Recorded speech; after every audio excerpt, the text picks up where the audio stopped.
Ao mesmo tempo, é um mercado muito conservador, o mercado de construção civil. Total. E aí as minhas ideias, por exemplo, em 2017, conversando com um construtor lá, muito amigo hoje, a gente desenvolvendo um prédio lá, eu já estava com a ideia de fazer apartamentos ultra compactos. E na época ninguém fazia. Ninguém fazia. Quando é agora, eu já projetei alguns prédios lá, já tem um monte de gente fazendo e tal. Agora, 2023. Em 2017, a gente lançou um prédio lá que tinha espaço compartilhado, tinha coworking no térreo do prédio, cobertura compartilhada, não sei o quê, bicicletário, oficina, coisa que ninguém estava fazendo, principalmente no interior. Capitais até você via isso. E aí, esse cara já me deu essa oportunidade. É um grande amigo, Paulinho. E aí esse prédio, na época, eu falei, olha, ele vai mudar o padrão dos imóveis em Montes Claros. E, de fato, de lá pra cá, 2017 pra cá, ninguém nem sabia, nem imaginava a pandemia. Quando veio a pandemia, o prédio fez sentido. Porque agora dá pra você morar e trabalhar no térreo, entendeu? Tipo, todo mundo na pandemia fechado, o prédio lá pra você poder morar e ter um coworking pra atender o pessoal, ou pra estudar ou trabalhar. Então, assim, cara, tinha um monte de coisa que a gente pensou no prédio lá em 2017, que em 2023, tipo, tem gente começando a querer fazer agora, sabe? Então, assim, todo esse histórico, Robertinho, te respondendo agora, enfim, eu falo demais, pessoal, me desculpa. Mas vai lá, mano. Eu fico muito feliz quando é assim, mano. Não, que bom, mas eu vou tentando fazer as conexões para não perder o gancho das perguntas. E aí, sobre como eu consegui, talvez, diante das informações sobre o QI, o que mudou, né? O que melhorou, ou, enfim, o que foi de positivo para mim?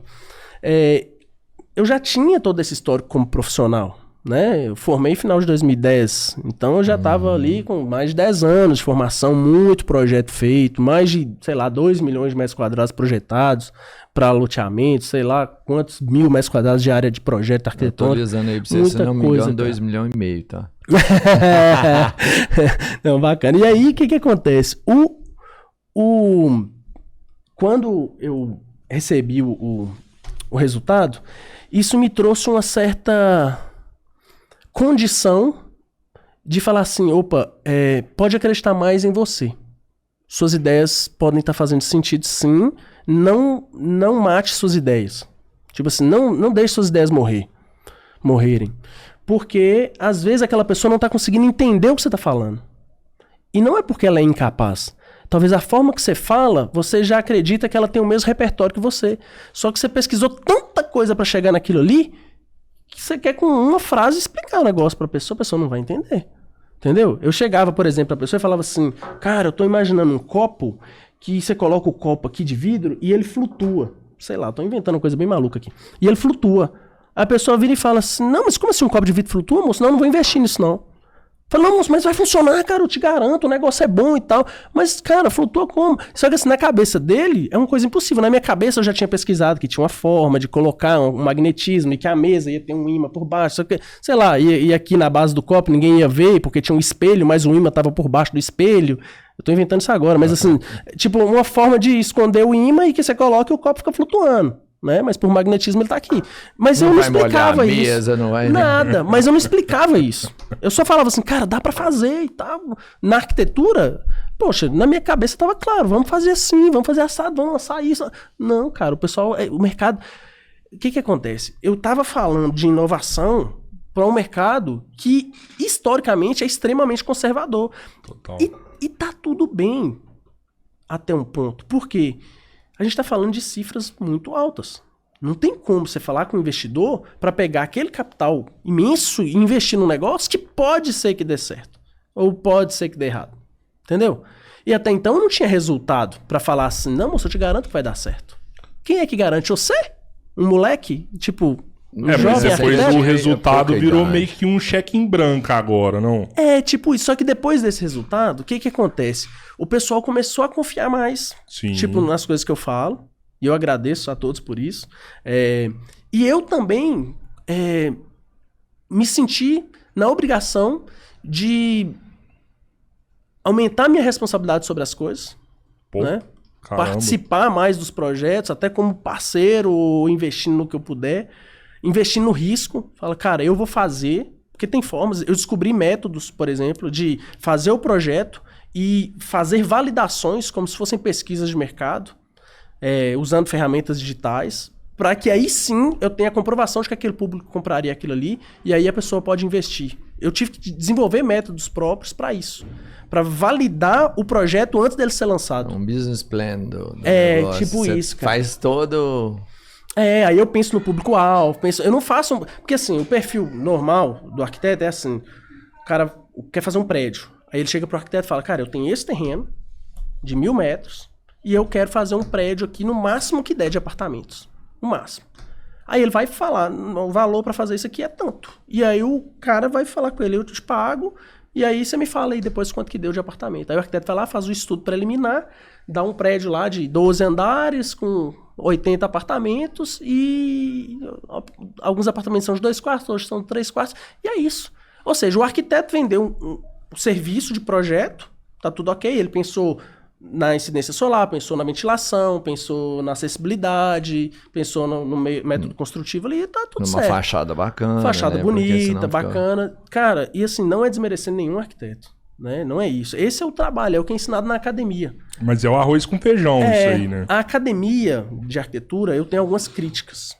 Uma é essa, é de deixar o arquiteto ir para o mercado com a visão míope de como o mercado funciona. O mercado, ele tem...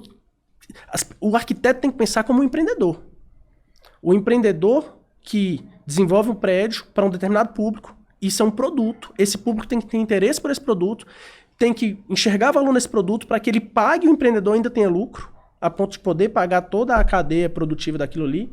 Mas essa pessoa, quando compra isso, também ela está comprando um ativo, não pode ser um passivo, porque não adianta você pegar isso aqui caro e usar uma estratégia furada de marketing lá só para sacanear o cara e vender qualquer coisa para ele, depois esse negócio essa bomba ficar na mão dele.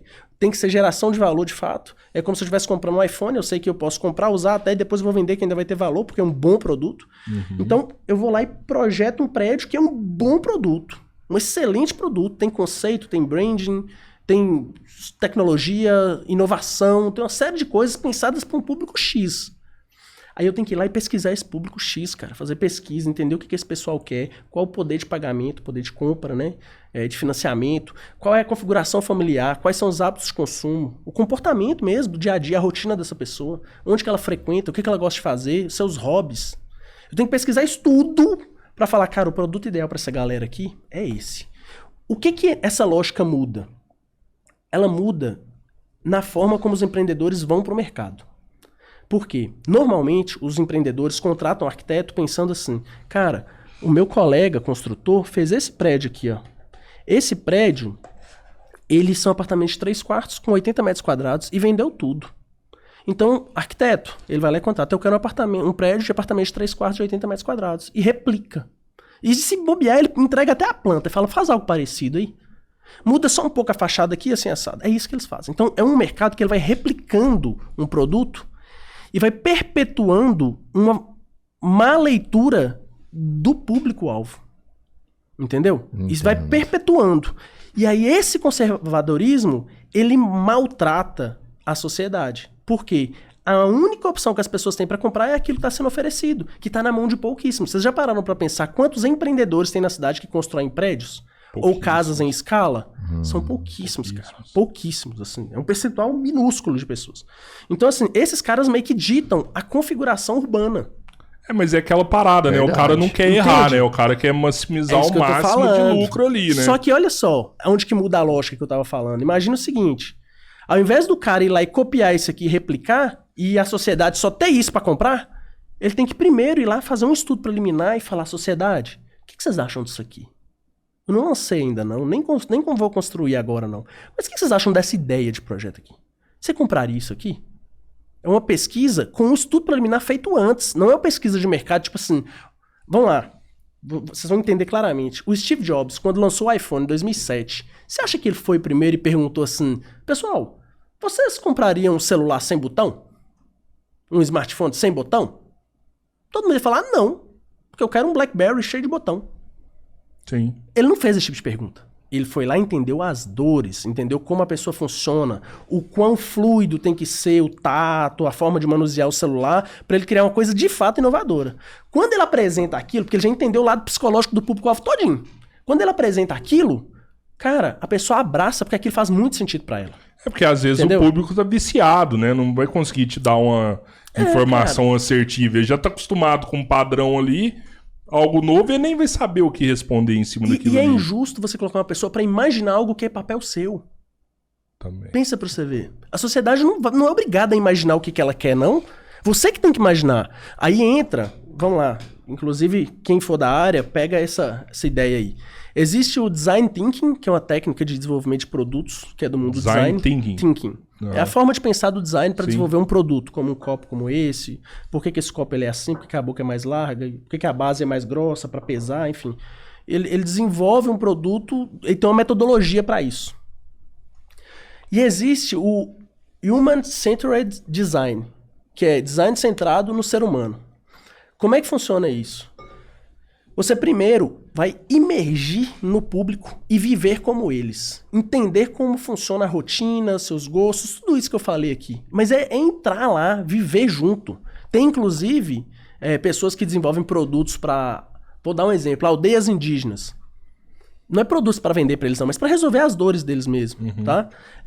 Que eles vão viver como os indígenas, para entender mesmo. Aí sim, eles voltam. Aí como é que é a metodologia? Você vai lá... Depois que você entendeu todas as dores, você lista as dores todas.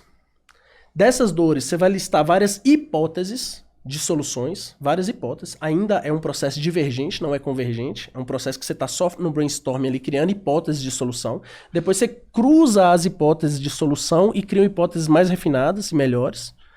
Dessa hipótese, chega numa hipótese só, que seria a solução principal do problema.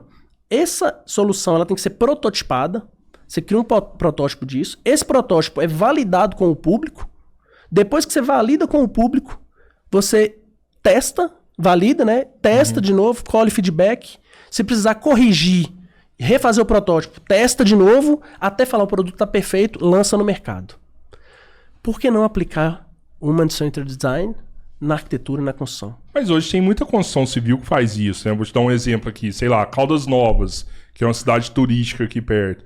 Você vai lá, os caras vão fazer um projeto de um hotel que vai vender apartamento, principalmente apartamento hoje que eles falam dividido em cotas, né? Ó, vão vender e tal. Primeira coisa que eles fazem já é um protótipo do apartamento, leva a pessoa lá, olha como vai ser e tal. Mas aí tem um problema, Tio. O que acontece? Quando chega nesse ponto, o terreno já foi incorporado, já tem um valor alto ali investido. Sim. Ou foi comprado ou foi incorporado. O registro de incorporação teve que ser pago no cartório e não é barato. O registro de incorporação garante para a sociedade que aquele empreendimento que está sendo lançado, ele vai ser construído se for vendido na planta. Se não for vendido, tem um valor que fica restrito ali para pagar algum prejuízo. Fica travado ali para pagar algum prejuízo, né, do capital social da empresa. Agora... Pode ser também que a pessoa desista da incorporação, ela tem esse direito. Ela devolve o dinheiro para as pessoas que compraram na planta, algumas, e recua. Mas envolve todo um trabalho... Se tiver muito feedback negativo, o cara já perdeu ali. Ele pode desistir. Já. Então, assim, o cara não vai partir para uma incorporação e uma apresentação como essa, stand de venda, funcionário, material gráfico, tudo, para testar, para validar. O cara não vai fazer isso. Sim. Ele só vai quando ele tem muita certeza do que ele já vai lançar para vender. Entendeu? Eu nunca vi o pessoal fazer para testar, assim. E aí é onde eu entrei falando, cara, tem como validar. Por quê? Você não pode lançar um empreendimento imobiliário se você não tiver registro de incorporação. Se você fizer um projeto de um empreendimento, por exemplo, e consultora X quiser ir lá e falar assim, nós estamos lançando esse empreendimento aqui, vamos ver se vende. É crime. Não pode fazer isso. Ele tem que registrar a incorporação no cartório. Entende? O terreno já tem que estar garantido, tem uma série de coisas. Então, assim... Como você resolveu isso aí? Aí que tá. Eu desenvolvi meios de fazer isso usando plataformas digitais. E aí, assim, é algo meu mesmo, né? Mas assim, tem plataformas que a gente consegue interagir com as pessoas e colher feedbacks como um projeto arquitetônico e não como um empreendimento. Então eu não estou lançando um empreendimento, eu estou lançando o meu projeto como arquiteto. O que você acha desse projeto, fulano? O que vocês acham, pessoal? Você compraria? Totalmente virtual. Virtual, sem custo alto. E aí, o que eu fiz? É uma outra crítica que eu tenho. Ao invés de eu esperar um construtor ir lá e me contratar, eu crio o projeto antes, eu desenvolvo, testo, valido e chego com essa proposta e fico com ela lá. Apareceu um consultor e fala, cara, eu tenho esse projeto aqui, você quer lançar, quer construir isso aqui? tem isso aqui, já tá validado. Cara, é bom demais, sabe por quê? Você já fez o serviço do cara todo, O mano. cara não tem que investir, é sem risco, entendeu? Então eu já tenho, inclusive eu tenho um projeto, tô com conversas, Fora o inclusive... tempo, né? Eu tô pensando até no tempo. Que você, chega um terreno, você vai medir pra você fazer o planejamento do projeto, já tá pronto. Exato. Tem a crítica que eu falo, né, da academia. Uma que, como eu falei, não coloca os arquitetos, principalmente arquitetos, para pensarem como empreendedores. Então, assim, o cara vai contratar um projeto, nem sabe se o trem vai para frente, nem validou com o mercado, vai pagar um projeto caro de um prédio. Por isso que os projetos vão...